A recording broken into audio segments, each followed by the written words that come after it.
నమస్తే రమ్మగారు. నమస్తే జయ. కొంతమంది ఉంటారు రమ్మగారు, నేను దేవుణ్ణి చూడాలి, నిజంగా దేవుడు ఉన్నాడా, లేకపోతే ఏది సాధ్యం కాదో అంటే మన కంటికి కనిపించదో మనం చూడలేకపోతామో దాన్ని లేదు అని క్రియేట్ చేస్తారు. దాని దాకా వెళ్ళే ప్రయత్నం ఉంటుంది చూసారా మధ్యలో, అది చేయలేకపోతారు.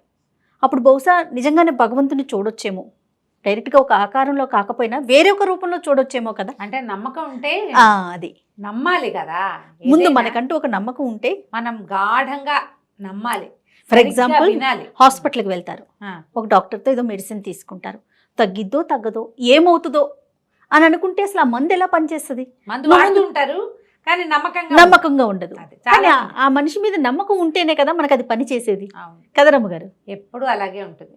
మనం ఏదైనా విషయం చెప్పేటప్పుడు మనం ఎంత గాఢంగా దాన్ని నమ్ముతున్నాం అనే దాన్ని బట్టి. ఇప్పుడు భగవంతుడి కథలు చెప్తాం, వింటారు, మనమే చెప్తాం. అవును, చెప్పేవాడికి ఒక నమ్మిక ఉండాలా. వినేవాడు నమ్మకంతో వింటాడు, విన్నవాడు నమ్మకంతో వింటాడు. అవును, వాడు దాన్ని చూడగలుగుతాడు. చెప్పేవాడికి కూడా ఆ నమ్మకం ఉండాలి. కొన్ని భక్తి కథలు, పరమార్థ కథలు భలే విచిత్రంగా ఉంటాయి జయ. పూర్వం అంటే మధురలో, మధురా నగరం అంటే ఎక్కడ, బృందావనం మధుర.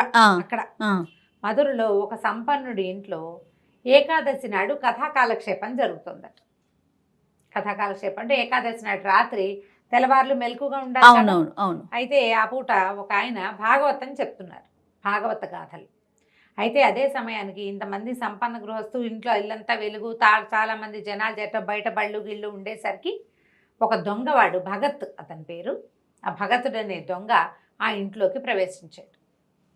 ప్రజలంతా చాలా ఉత్సుకతతోటి తదేక ధ్యానంతో భాగవత కథలు వింటున్నారు. ఈ దొంగవాడు వస్తువులు ఏమేమి సంగ్రహం చేయటం కోసం చూస్తూ వాడు కూడా ఈ కథ విన్నాడు. ఆ కథలో ఆయన ఏం చెప్తున్నాడు, యశోదాదేవి పిల్లలిద్దరిని నిద్ర లేపింది. ఒకడు నల్లవాడు, ఒకడు ఎర్రవాడు. నిద్ర లేపింది. అక్కడి నుంచి బాలకులంతా వచ్చారు. గోపబాలుడంతా చక్కగా తయారయ్యి చద్దెనాలు పట్టుకుని వాళ్ళకి తగిన నగలు ధరించి అందంగా అలంకరించుకుని గోవులు తోలుకుంటూ కృష్ణుణ్ణి బలరాముణ్ణి పిలుస్తున్నారు. రండి రండి, మీరు రాకపోతే దేవాలయం గోవులు నడవు. కృష్ణ, నువ్వు రాకపోతే ఎట్లా, నువ్వు మురళి పోదకపోతే కుదరదు, ఏది నీ సువర్ణ మురళి ఎక్కడుంది తీసుకురా అని పిలుస్తున్నారు. పిలుస్తుంటే యశోదాదేవి పిల్లలిద్దరిని లేవదీసింది, అక్కడి నుంచి స్నానాలు చేయించింది. ఆ తర్వాత చక్కగా చేరుకో పంచ కట్టించింది, పట్టు పంచలు కట్టింది, మెడ నిండా నగలు, తర్వాత ఏమో కొప్పున ఒక ఇది చుట్టి నెమలి కన్ను పెట్టి ముత్యాల సరాలు వెళ్లాడేసింది. దగాయమానంగా ఉన్న నగలతోటి కృష్ణుడు బలరాముడు వెలిగిపోతున్నారు. వెలిగిపోతున్న ఇద్దరు, బంగారు మురళి తీసుకున్న కృష్ణుడు, బంగారు పొన్నుకర్ర ధరించిన బలరాముడు చక్కగా గోవులు తోలుకుని వెళ్తున్నారు బృందావనం వైపు. ఈ దొంగ అంతా వింటున్నాడు. వాడికి బంగారం బంగారం బంగారం వినిపిస్తున్నాడు, అనర్ఘరత్నాలతో ఉన్న వస్తువులు. అంతకుముందు గోపబాలురు కూడా అలంకరించుకున్నారు నగలు శక్తి అనుసారం, వాళ్ళ దగ్గర కొన్ని ఉన్నాయి. వీళ్ళమ్మే వాడికో పట్టుపంచ వీడికో పట్టుపంచ కట్టింది. పట్టుపంచలు కట్టగలిగే అంటే నగలుంటాయి వాళ్ళ ఇంట్లో. అవును కదా కదా. పైగా వీళ్ళు ఏమైనా పెళ్ళికి వెళ్తున్నారా, పేరెంటానికి వెళ్తున్నారా, గోవులు గాయడానికి వెళ్తున్న పిల్లలకి పంచలు కట్టి పట్టు పంచలు కట్టిందంటే నగలు మంచివి, బోళ్ళు నగలున్నాయని చెప్తున్నాడు. ఆభరణాలు ఇన్ని ధరించారని చెప్తున్నాడు. అంతా విని ఈ ఇంటి వెనకాల ఆ ఇంటి వెనకాల పడ్డం ఎందుకు, వాళ్ళెవరో పిల్లల గురించి చెప్తున్నాడు కదా, వాళ్ళు ఎక్కడుంటారో కనుక్కుని అయ్యవారిని కనుక 2 నెలలేసి కనుక్కుంటే పోయి వాళ్ళ ఇంటికి వెళ్ళి తెచ్చుకోవచ్చు. వాడి తెలియదు. విన్నాడు విన్నాడు విన్నాడు, మధ్య మధ్యలో కథలోకి వెళ్ళిపోతున్నాడు, ప్రవాహంలోకి. గోవులను ఎట్లా తోలుకెళ్తున్నారు, ఎట్లా ఆడుతున్నారు, ఎట్లా కాళీ మర్దనం చేశాడు, ఏమిటేమిటేమిటో అంతా ఊగాడు నిద్రపట్టి ఈ ఇంటి నుంచి ఒక్క వస్తువు తీసుకోవాలి. కాస్త కునుకు పట్టేసరికల్లా 3:30, 4 అయిపోయింది. సరే లేచాడు. 4 అయ్యేసరికల్లా అయ్యవారు కూడా లేచి బయలుదేరాడు. అయిపోయింది కదా, అయిపోయింది కదా. అక్కడి నుంచి ఈ దొంగ భగతుడు ఏం చేశాడు, అయ్యవారు నడిచిపోతుంటే ఆయన వెనకాల పడ్డాడు. ఆయన 2-3 సందులు తిరిగి ఇంట్లోకి వెళ్ళంగానే ఈ దొంగ కూడా వాళ్ళ ఇంట్లోకి పోయాడు. ఏమండి అయ్యగారు, మీరు ఇందాక చెప్తున్నారే, మరి వాళ్ళెవరో 2 పిల్లల గురించి బోళ్ళు నగలు పెట్టింది వాళ్ళమ్మ, పట్టుపంచలు కట్టిందన్నారు, ఒకడికి బంగారు మురళి ఉందన్నారు, ఇంకోటికి బంగారు పొన్నుకర్ర ఉందన్నారు. ఆ కర్ర ఆ మురళి తెచ్చుకున్నా మన బతికెళ్ళిపోతుంది. వాళ్ళు ఎక్కడున్నారు, ఆ దారి ఏమిటో, వాళ్ళ ఇంటికి వెళ్ళే దారి ఏమిటి, పోనీ వాళ్ళు వెళ్ళే దారి ఏది, వాళ్ళు ఏ దారిలో వెళ్తారు. ఇంటికి వెళ్తే బాగోదు, పెద్దవాళ్ళంతా చూస్తారు, మళ్ళీ గొడవ అవుతుంది. దారిలో వాళ్ళని ఎక్కడో చోట దారికి వచ్చి పట్టుకుంటా, ఆ పిల్లలు ఎక్కడుంటారు, ఎక్కడికి వెళ్తున్నారో చెప్పండి అన్నాడు. ఈయన నిర్ఘాంతపోయాడు. ఏమిటి పురాణ పురుషుల్ని ఎక్కడుంటారని చెప్తాము, అదే కదా. సరే ఈయన ఏమన్నాడు, బృందావనం ఉంది కదా అక్కడ ఉంటారన్నాడు. బృందావనం వెళ్తున్నారు వాళ్ళు, బృందావనంలో వెనక్కి తాటితోపులు ఉన్నాయి కదా, అక్కడికి గోవులు కాచుకోవడానికి వెళ్తారు అని ఆ పిల్లలిద్దరూ అని చెప్పబోయాడు. అవన్నీ చెప్పకండి, వాళ్ళు ఎక్కడికి వెళ్తారో చెప్పండి చాలు, మిగిలిన కథ అంతా నాకు అక్కర్లేదు. నాకల్లా నగలు ధరించినటువంటి 2 అబ్బాయిలు, ఒక నల్లవాడు ఒక ఎర్రవాడు, వాళ్ళే కావాలి. మిగిలిన వ్యవహారం వద్దు, మిగిలిన వాళ్ళంతా వద్దు మనకి. వీళ్ళ దగ్గరే పోలేనండి. ఇంతకీ వాళ్ళకి ఏమేమి వేసుకుంటారు, వాళ్ళ ఒంటి మీద ఏమేమి నగలు ఉంటాయంటే ఈయన మెల్లిగా పుస్తకం తెరిచాడు. తెరిచి వీళ్ళకి చేతులకి ఇవి ఉంటాయి, కేయూరాలు ఏమంటారు దాన్ని, మన కంకణాలు, చేతులకి 2 చేతులకి కంకణాలు. అక్కడి నుంచి వేళ్ళకి ఉంగరాలు ఉండి, ఉంగరాల నుంచి కంకణాలకి గొలుసులు ఉంటాయి. చిన్నపిల్లలు కదా, ఉంగరాలు పడిపోతాయి, అందుకని దీని నుంచి దీనికి గొలుసులు. అక్కడి నుంచి దండ కడియాలి, పైకి కడియాలు ఉంటాయి. ఆ కడియం కాకుండా ఇట్లా కుచ్చు ముడేసేది వెనకాల కడతారు. అక్కడి నుంచి ఈ కొప్పు వేస్తారు కదా, కొప్పుకి ముత్యాలు వేళ్లాడుతూ ఉంటాయి. చెవులకి కుండలాలు ఉంటాయి, మకర కుండలాలు ఇద్దరికి. మెడలో పైకి ఒక మాలుండి, కిందకి నల్లబ్బాయికి కౌస్తుభమణి ఉంటుంది, ఇంత మణి నల్లవాడికి ఉంది, వాడి కుండల మీదే ఉంటుంది అది. పొడుగాటి ముత్యాల హారాలు, ఈయన ఒంటి మీద ముత్యాలు కనపడతాయి నల్లబ్బాయి మీద. ఎర్రబ్బాయి మీద ముత్యాలు పెద్దగా కనిపించవు, ఆయన కొంచెం తెల్లగా ఉంటాడు, అందుకని ఆయన మెడలో రత్నాల హారాలు ఉంటాయి. కాళ్ళకి కడియాలు ఉన్నాయి, కింద పాంజేబులు పైన కడియాలు. నడువుకి దట్టి ఉంటుంది కదా, దట్టికి కూడా మొలనూలు కూడా బంగారపు మొలనూలే వాళ్ళవి అని చెప్పాడు. అవన్నీ చదివి చెప్పాడు. తలలో పెట్టుకునేవి కూడా ఇంకా ఏమిటో, ఆ తలకి ఇంకా ఏమిటో ఉన్నాయి, అన్నీ బాగానే ఉన్నాయి. మురళి బంగారు పొన్నుకర్ర. చాలు, ఈ వివరాలు చాలు. మనం గనక అవి తెచ్చుకున్నామా ఇక బతుకు సెటిల్ అయిపోతుంది. నీకు కూడా సగం తెచ్చిస్తా, మనం సెటిల్ అయిపోతాం చక్కగా. సరే, ఇవన్నీ విని ఇంతకీ వీళ్ళు ఎటువైపు వెళ్ళారో చెప్పన్నాడు. బృందావనంలోంచి ఉత్తర దిక్కుగా వెళ్ళారని చెప్పాడు. అక్కడి నుంచి వీడు నడవటం మొదలుపెట్టాడు బృందావనం వైపు. మధుర నుంచి బృందావనం వెళ్ళొద్దు, వెళ్ళాడు. వెళ్ళిన తర్వాత సరే మొత్తానికి బృందావనం లోపలికి దారి తీస్తే ఓ పక్క నుంచి యమునా నది సన్నగా పారుతూ వెళ్తోంది. చీకటి పడిపోయింది, రోజంతా నడిచాడు. చీకటి పడ్డాక ఆ బృందావనంలో ఏవో చెట్లున్నాయి రకరకాలు. ఆ యమునా నది తీరాన ఓ చెట్టు ఎక్కి కూర్చున్నాడు. వాళ్ళు చీకటి పడ్డాక వస్తారనుకున్నాడు, లేదా తెల్లారేకి వస్తారు, మనం ఇప్పుడు పడుకుంటాం, రేపు పొద్దున్నే వస్తారు. గోవులు తోలుకునేది ఇప్పుడు సాయంత్రాలు రారు కదా, పొద్దున్నే వస్తారు. సరే, చెట్టు ఎక్కితే కొంచెం మాగన్నుగా నిద్రపడుతుంటే ఎక్కడి నుంచో మురళీగానం వినపడుతోంది. వచ్చేసారు అనుకున్నాడు. అది రాత్రి స్పృహ లేదు, ఆ స్వరూపాల్లోకి వెళ్ళిపోయాడనమాట.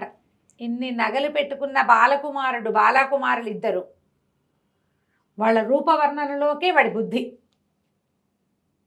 వీళ్ళు చూస్తూ ఉంటే దూరం నుంచి ఆవులు, ఎవరెవరెవరెవరో ఇంత పిల్లలు, వాళ్ళ మధ్యలో పెద్ద మణిహారంలో కౌస్తుభమణుల్లాగా వెలుగుతున్నారు ఇద్దరు. నల్లటి వాడు ఒక 9 ఏళ్లవాడు ఒకడు, ఓ 10 ఏళ్ళు ఉంటాయి ఇంకొకడు, తెల్లగా ఎర్రగా మెరుస్తూ. చేతిలో ఓ కర్ర ఉంది వాడి చేతిలో, ఈ చిన్నవాడి చేతిలో ఓ మురళి ఉంది, ఆ మురళి ఊతున్నాడు. వాళ్ళు తన కింద నుంచే వెళ్తున్నారు. వీడు అట్లా మైమరిచి చూస్తూ ఉన్నాడు. చూస్తుంటే ఆభరణాలు కనపడుతున్నాయి, ముత్యాల హారాలు, వజ్రాలు, ఏమిటో బంగారం, చెవులకేవో కుండలాలు, ఉంగరాలు, కంకణాలు, కడియాలు. నడుస్తుంటే గల్లు గల్లు గల్లుమని పాదాల చప్పుడు వినపడుతోంది. మురళి, దానికి వాయిద్య ఘోష పక్కనున్న తాళంలాగా అవి, ఆవుల గిట్టలు, గోధూళి, ఏమిటో కిలకిలమని నవ్వులు. ఇక అసలు ఒక మైమరిచిపోయాడనమాట. వచ్చేస్తున్నాయి దగ్గరికి. బాగా దగ్గరికి వచ్చాక చెట్టు మించి దూకాడు. దూకి ఆపాడు. ఏ అబ్బాయిలు మీ ఒంటి మీద ఉన్న నగలు ఇవ్వండి. మేము ఎందుకు ఇవ్వాలి, మేము ఇవ్వమన్నాడు నల్లవాడు. ఇవ్వమన్నాడు. మా నగలు నీకెందుకు అన్నాడు. కాదు నాకు కావాలి, నగలు కావాల్సిందే, ఇవ్వం, ఏం చేస్తావన్నాడు. కర్రను చూసావా, ఒక్క పెట్టు పెడతానన్నాడు. ఏది కొట్టు చూద్దామన్నాడు అబ్బాయి. ఈ దొంగ చెయ్యెత్తి ఇట్లా పట్టుకున్నాడు పిల్లాడు. పట్టుకునేసరికల్లా ఒక వెర్రెత్తినట్టు ఒక ఉద్వేగం వచ్చింది వాడికి. స్పర్శ తగిలేసరికి ఆ కృష్ణ స్పర్శ తగలంగానే వాడికి ఒళ్ళు జిగేల్మంది అనమాట. లోపల ఏదో వాడికి అప్పటిదాకా ఏముంది, ఈ వర్ణనలో ఒక మైమరుపు, చూసేసరికల్లా ఇంకో దాంట్లోకి వెళ్ళిపోయాడు. ముట్టుకునేసరికల్లా పూర్తిగా లోపల ఒక విద్యుత్ తరంగంలాగా ఉందన్నమాట. అది ఏమిటో తెలియటల్లా. అక్కడి నుంచి తీసుకో నగలన్నారు. ఇవన్నీ ఎట్లా పట్టుకెళ్ళను నేను అంటే, ఇదిగో పైబట్టని ఏం చేశాడు, దుప్పటి ఉంది వాళ్ళ భుజాల మీద, ఎక్కడైనా పరుచుకుని కూర్చోవడం కోసం కమ్మళ్ళు వేసుకొస్తారు, ఒక దుప్పటి లాంటిది, ఓ దుప్పటి పరిచారు. మొత్తం ఇద్దరు నగలన్నీ తీసి అందులో పోసారు. పొన్ను కర్ర, ఇంత పెద్ద కర్ర కాదు అది, కొంచెం అంతుంది, చేపాటి కర్ర, అదిలించటానికి బంగార పొన్నుంది దానికి. అవన్నీ అందులో వేసి మూట కట్టి ఎత్తి భుజం మీద పెట్టారు. తీసిపో. వాడు ఆ నగల మూట పుచ్చుకొని వాళ్ళిద్దరికి వేసి అలా తెల్లమొహం వేసి చూస్తూ నడుచుకుంటూ వచ్చేసాడు. నగలు వాడికి కావాల్సింది. నడిచి నడిచి నడిచి నడిచి ఈ భాగవతుడి ఇంటికి వెళ్ళాడు.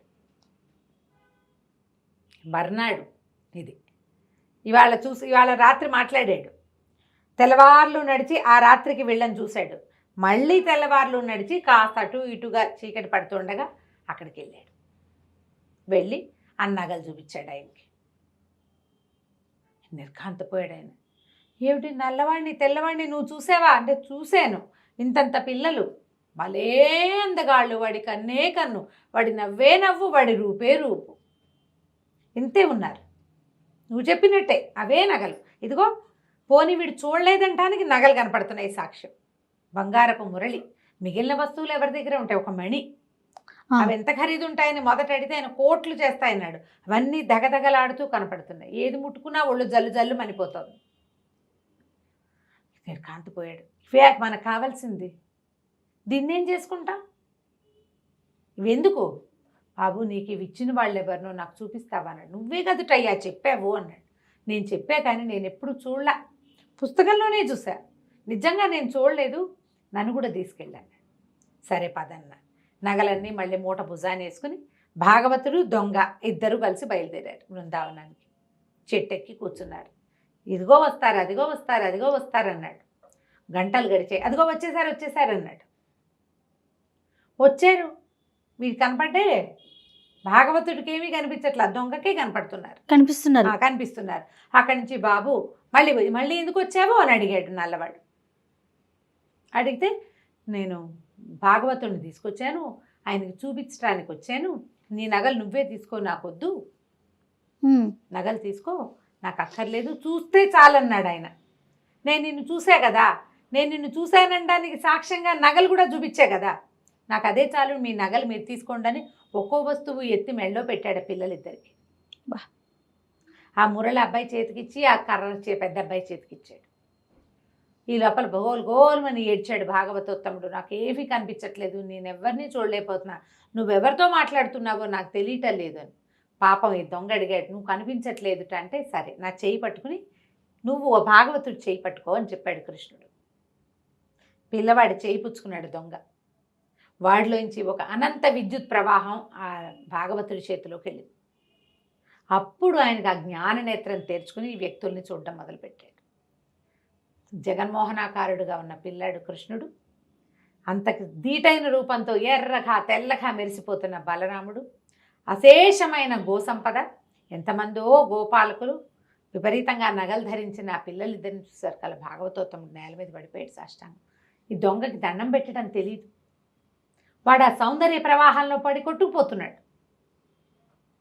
వాడు భాగవతుడు చెప్తూ ఉంటే అది విని విని విని బుర్రకెక్కించుకున్నాడు. నిజంగా ఇట్లాంటి ఆకర్ణాంత దీర్ఘనేత్రాలున్న ఒక పిల్లవాడు, నల్లటివాడు, ఇన్ని నగలు ధరించిన వాడు, అన్నయ్య సహాయంగా ఉన్నవాడిని నమ్మాడు, నమ్మి చూడగలిగాడు. ఇలా ఉంటాడని చెప్పిన వాడు కథ చెప్తున్నాడు కానీ విషయం లేదు బుర్రలో. ఎప్పుడైతే నగగట్టు చూశాడో అప్పుడు అతనికి తెలిసింది తను నోటితో చెప్తున్నది నిజంగా ఉన్నది అని. అది సీపవ్వలేదు లోపలికి, ఇంకాలు కదా. ఇవి పురాణ పురుషులు, వీళ్ళు కిందటి యుగంలో ఉన్నారు, ఇప్పుడు లేరు. లేరు. ఇప్పుడు ఉండరు. ఇప్పుడు కూడా ఉన్నాడని నువ్వు నమ్మితే కదా నీకు కనపడేది. నమ్మిక లేనిదే ఎట్లా కనపడుతుంది ఏదైనా? ఇక ఆ భాగవతుడు సాష్టాంగ పడిపోయాడు. దొంగ కూడా ఓ దండం పెట్టాడు. ఎప్పుడైతే కృష్ణ పాదాలు ముట్టుకున్నాడో వెంటనే వీళ్ళు మాయమైపోయారు. ఏమీ కనపడలే అక్కడ. ఇద్దరూ నడిచొచ్చారు. అప్పటి నుంచి భాగవతోత్తముడు పరమభక్తుడయ్యాడు, దొంగ పరమభక్తుడైపోయాడు. వాళ్ళిద్దరూ కలిసి ఆ బృందావనంలోనే ఎంతకాలమో భగవంతుని గాథలు కీర్తనలు ప్రజలకి తెలియజేస్తూ ఉన్నారు. నమ్మిక ఉంటేనే మనం భగవంతుణ్ణి చూడగలం. నోటితో గంటల తరబడి చెప్పినా సరే ప్రయోజనం లేదు. ఏ పనైనా అంతే కదా రమ్మగారు, నమ్మకంతో ఉంటేనే చేయగలుగుతాం, సాధించగలుగుతాం. అంతే. బా ఎంత అద్భుతంగా ఉందో రమ్మగారు. అలా ఇన్వాల్వ్ అయిపోయాం మొత్తం. చూడండి, పిన్ డ్రాప్ సైలెంట్ అయిపోయింది. బా చాలా మంచి కదండి. నమస్తే రమ్మగారు.